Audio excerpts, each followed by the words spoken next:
Hey, what's up, TY Trinity Youth? How's it going? Josh here. Hey, today is April 15th. That means in 3 days, we're going to have registration for Summer Quest 21 open. I'm wearing my Hume sweatshirt or my Hume little over jacket. It's like rainy out today, but I got my Hume jacket on. I'm pumped. I'm excited. I hope you guys are too. I was thinking, so this is actually going to tie into the lesson today, but it's like I guess a little plug for Summer Quest.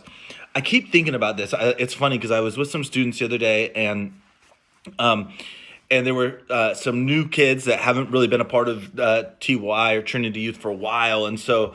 And I said, guys, Summer Quest registration is coming. It's going to be open. And they it was middle school students, and they looked at me. They're like, what is Summer Quest? Like, why is it good? And I had to think about it to be like, why do we love Summer Quest? What is it about Summer Quest that makes it Summer Quest?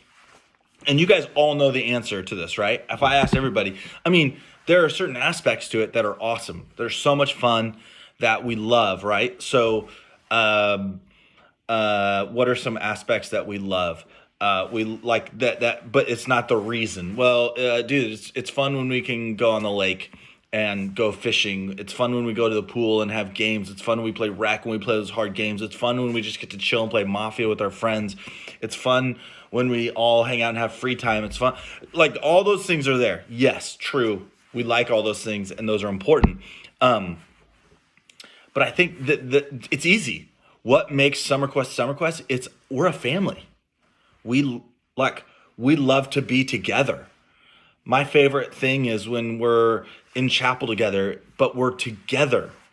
It's not that like when I get up to give a message that it's like the most earth-shattering message, like, oh my gosh, Josh, how did you change? I mean, we want to do good, but it's that we're together. It's that we have what feels like a family, right?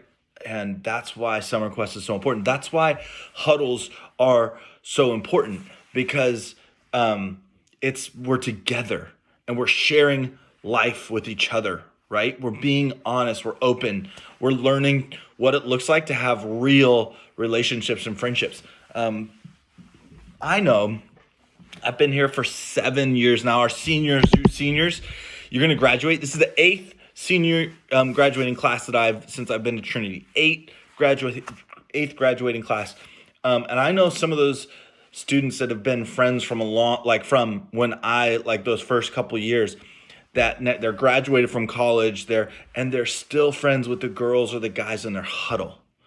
That's because what we're hoping we do is begin to show and experience what it looks like to live in community with other people. Now, we're going to take the next 5 weeks. We're going to kind of the end of this huddle season, and we're just going to talk about this idea of community. Okay, what is community? What does it look like? Why is community important? And I want to call out a few things as we start to look at this idea of being in community, being together, sharing our lives with the other those around us. And for some of us, that's really hard, right? Like, especially if we're like younger in middle school, it's like, why am I like, sometimes it's just hard for us to like know how to share. Like, I don't know, what do you want me to say about myself? I play baseball. Cool. But we're learning and beginning to experience the importance of community. And I think that's what makes Summer Quest so great, is that we are doing that. We're living in that. We're beginning to experience that. See, here in especially in like a Western mindset and kind of in an American mindset, we are very we have a bit more than maybe traditional Eastern cultures, or especially cultures of the past. We have a individualistic mindset, right? So it becomes so much about the individual, about you as an individual, rather than a communal mindset, rather than a mindset of what does it look like to be a part of a community? What does it look like to live in and be a part of something bigger than just me, right? Like, yes, Josh, I'm an important, I can see the the qualities I bring as an individual, but really I am just a part of something much bigger than myself, and I play a role in that thing. And it can be hard to talk about community because we have this mindset of very individualistic. And I was thinking about it. I'm like, okay, not just that, right? That's one thing, yes. But why else is it hard for us to be in community? Why is it hard for us sometimes to like live in community? What is it? Like what makes it tricky? And there's nothing here that's like earth shattering in the sense that like I'm not the one that is coming up with this. I've heard and listened to other people talk about it, and it makes so much sense. And I'm like, yes, yes, yes. It's this idea that you guys, it is hard. It's hard to be in community, and I think I know why. That means I have to be honest with everybody, with the people I'm going to be in community with. That means I have to be honest with them. And I'm not talking like like little lies, like, hey dude, do you have $1 I can borrow? I'm like, no, I don't have $1. No. No. Like, I'm not talking that kind of honesty, like, and and I've got like, 15 $1 bills in my pocket. I'm like, I don't have anything. I'm not talking about that. I'm talking about the idea that we have to be honest about ourselves to other people. And I don't know about y'all, but I know myself the very, very, very best, more than anybody else knows me, because I know my thoughts, right? I know the things in my heart that I'm feeling. I know the thoughts I have about people, about things, about whatever it is.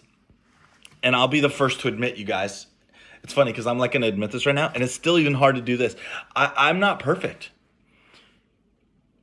There are things I do, there are things I say, there are things I think that I'm not proud of. That I'm, quite frankly, ashamed of or embarrassed about, or glad that you don't know what that is.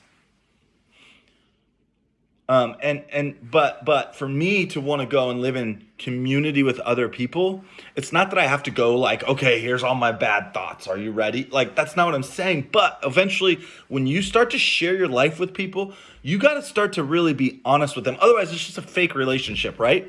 Like, if you are, otherwise you're just catfishing all your friends, right? Like, that's not what we want to do. That's not what we're about. And we want to live in a way that I can be honest about who I am with you, with my community, and know that it's okay. I mean, I'm thinking about huddles. I'm like, man, that's what a good huddle is a place where if you were to come in and say, hey, I really messed up this week. This is what I did. That we would come around you, or your huddle would come around you and say, that's hard, man. That stinks that you did that, but we're here for you. We're going to walk with you through this. But that takes a lot of courage. That takes a lot of courage, because that requires you to be honest and vulnerable. And that word is like so hard, right? Vulnerable, like being vulnerable is like taking the insides and showing you, right? Like I'm going to show you the real me. And can I tell you guys why that's hard for me? I'll tell you, just here's why it's hard for me to be vulnerable sometimes. I'm afraid if you guys know the real me, or if I'm honest, I'm afraid you're not going to like me. I'm afraid you're not going to like who I am. And that scares me. And so being vulnerable is tough. So as we talk about this idea of community, and this idea of living in community,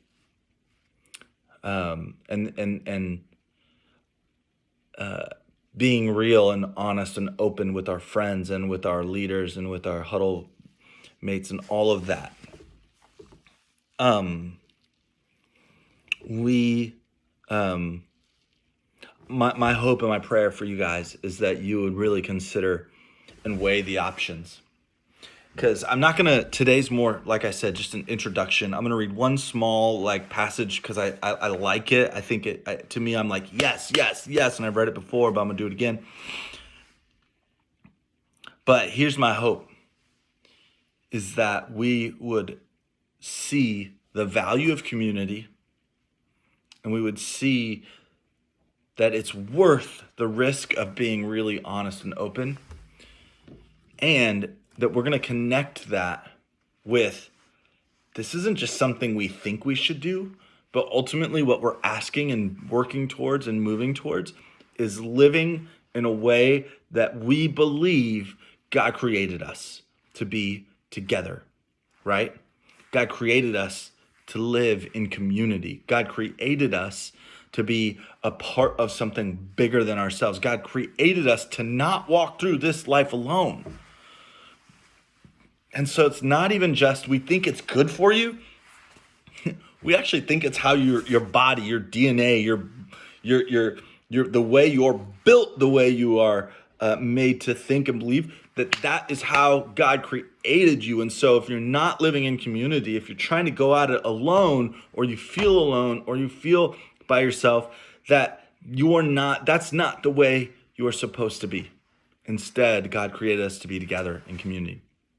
Here's why I'm going to share this passage. It's in Acts 4, 32. I'm just going to read it, and then I'm just going to say one thing, and then I'm done. Peace. Now, the full number of those who believed were of one heart and soul. And no one said that any of these things that belonged to him was his own, but they had everything in common. And with great power, the apostles were giving their testimony to the resurrection of the Lord Jesus, and great grace was upon them all. There was not a needy person among them.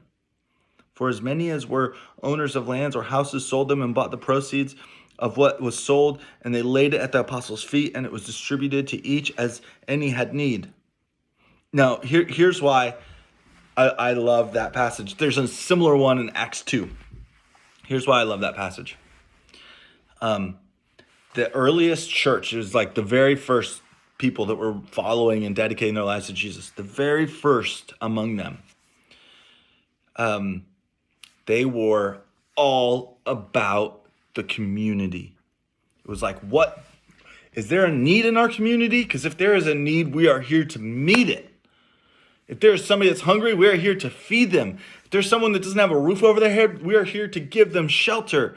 If there is someone that is grieving or hurting, we are here to comfort them. Like, that was the way they operated. It just was. It was built into them. And that is my prayer for us as we talk about community, as we move forward, as things with COVID start to open up, as it starts to become safe to do this thing again, the normal life. My hope and my prayer is that we would live in this way. That's all. Is that we would begin to live in a way that God intended together, that we'd be there for each other. And that's my hope. That's my hope for you guys. That's our hope for this youth group. That's my hope for me, my family, is that's how we would live. So, Summer Quest is a come-in. Guys, register. There's limited spots, but register, and then let's do this thing, all right? Let's do it together. Let's live in community the way God intended for us to be, all right? You guys, love you. Peace.